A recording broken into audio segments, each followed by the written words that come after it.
yards, and when they needed more brain room than it is afforded by the boar's eye skull sought after by modern bench show experts.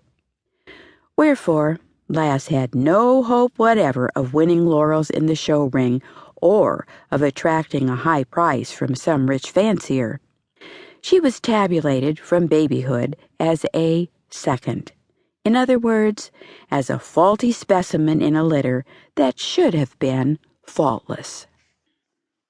These seconds are as good to look at from a layman's view as is any international champion, and their offspring are sometimes as perfect as are those of the finest specimens.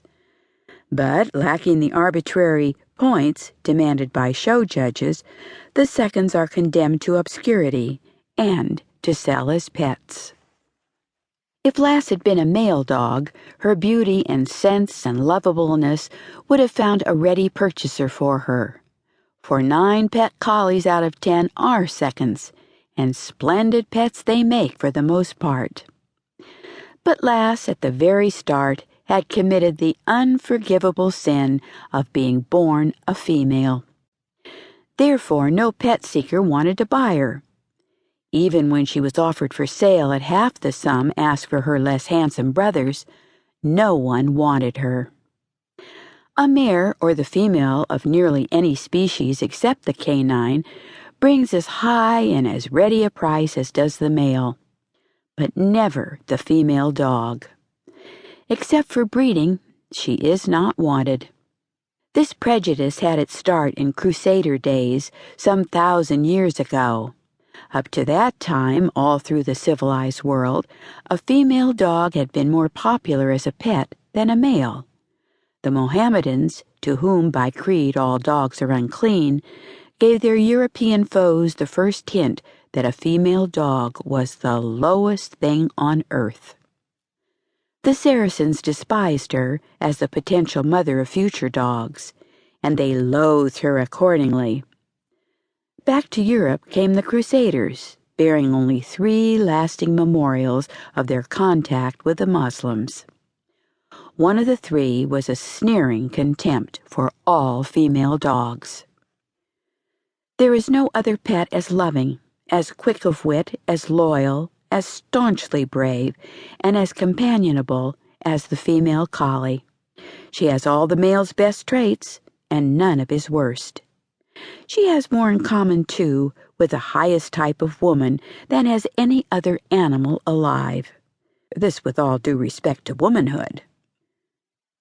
Prejudice has robbed countless dog lovers of the joy of owning such a pal. In England, the female pet dog has at last begun to come into her own.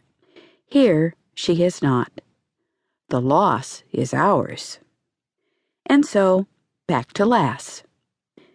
When would-be purchasers were conducted to the puppy run at Rothsey Kennels, Lass and her 6 brethren and sisters were wont to come galloping to the gate to welcome the strangers. For the pups were only 3 months old, an age when every event is thrillingly interesting and everybody is a friend. 3 times out of 5, the buyer's eye would single Lass from the rollicking and fluffy mass of puppyhood. She was so pretty, so wistfully appealing, so free from fear, and from bumptiousness as well, and carried herself so daintily that one's heart warmed to her. The visitors would point her out. The kennel man would reply flatteringly, "Yes, she sure is one fine pup." The purchaser never waited to hear the end of the sentence before turning to some other puppy. The pronoun she had killed forever his dawning fancy for the little beauty. The 4 males of the litter were soon sold, for there is a brisk and a steady market for good collie pups. One of the 2 other females died.